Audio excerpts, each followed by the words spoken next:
Episode 5, The Shard of Divinity. Chapter 1, The Choice.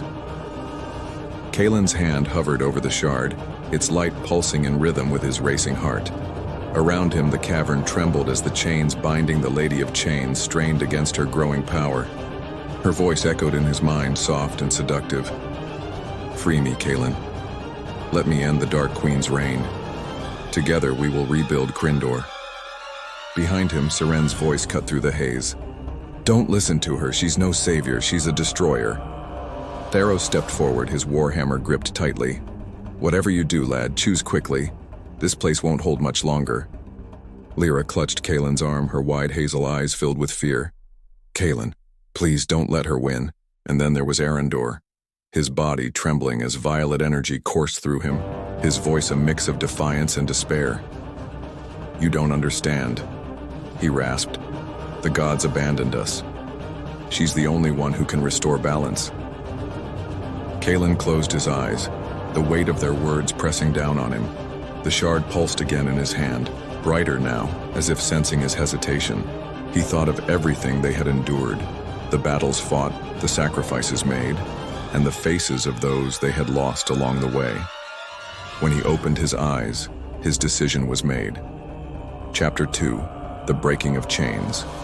Kaelen thrust the shard into the air, its light exploding outward in a blinding wave that shattered the chains binding the Lady of Chains.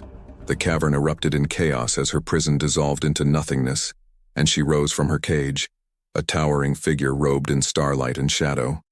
Her eyes burned like twin suns as she stretched her arms wide, her laughter shaking the very foundations of Maladar. "You have chosen wisely," she said, her voice reverberating through their souls. "Now watch as I fulfill my promise."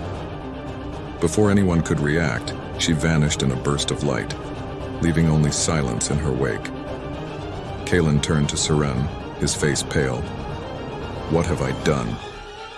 Siren's expression was grim as she clutched her amulet tightly. "You've unleashed something far worse than the Dark Queen." Chapter 3, The Dark Queen's Wrath. The group barely escaped Maladar before it collapsed into the abyss below. Outside, they found themselves standing beneath a sky darkened by storm clouds that churned like a living thing. In the distance, they could see flames rising from the horizon, villages consumed by chaos as the Lady S power spread across Kryndor. But it wasn't just her power that threatened them now. From the east came another force, a vast army marching under banners emblazoned with a black crown wrapped in chains. At its head rode Takhyra, the Dark Queen herself, her armor gleaming like obsidian and her eyes burning with fury. "She knows," Siren whispered, her voice trembling. "She knows what we've done." Theros tightened his grip on his hammer. "Then we fight." Chapter 4, The Final Battle. The companions made their stand on a hill overlooking Kryndor's last free city, a place where refugees had gathered in desperation as Takhyra's army closed in from one side and the Lady S chaos spread from the other. It was here that Kaelen realized the truth. This wasn't just a battle for Kryndor, it was a battle for its soul. As Takhyra's forces clashed with those loyal to the Lady of Chains, Kaelen led his companions into the fray. Theros fought like a force of nature, his hammer crushing enemies with every swing while Lyra darted through the chaos like quicksilver, her daggers finding their marks with deadly precision. Siren called upon divine light to heal their wounds and drive back their enemies, while Kaelen faced Takhyra herself in single combat atop the hill. Their blades clashed with a sound like thunder as they fought, a duel that shook the earth beneath them. Takhyra was relentless, her strikes fueled by centuries of hatred and vengeance. But Kaelen refused to yield. He fought not just for himself but for everyone who had placed their trust in him, for Kryndor itself. Chapter 5, The Shard Reforged. As Kaelen battled Takhyra, Siren realized what needed to be done to end this war once and for all. She turned to Arendor, now weakened and barely standing, and demanded answers. "The shards," she said urgently. "If we bring them together, can we stop this?" Arendor hesitated before nodding weakly. "The crown, it can bind them both." With Lyra's help, Seren gathered the remaining shards from their enemies, fallen weapons, and brought them to Kaelen just as he struck Takhyra down with one final blow. "Kaelen!" Seren shouted as she tossed him the shards. Kaelen caught them midair and felt their power surge through him like fire and ice combined.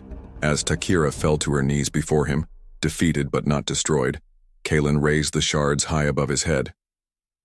"By my bloodline," he declared loudly enough for all to hear, even those still fighting below, "I reclaim this crown."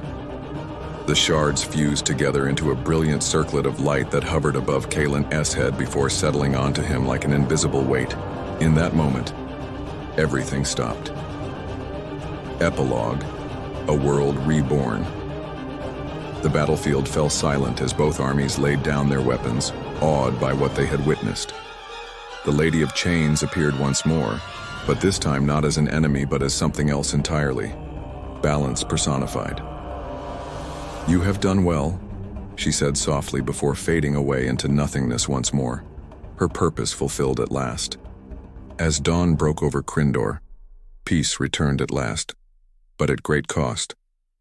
Kaelen stood among his companions, now crowned not just as leader but also protector, and vowed never again would such chaos befall their world so long as he lived.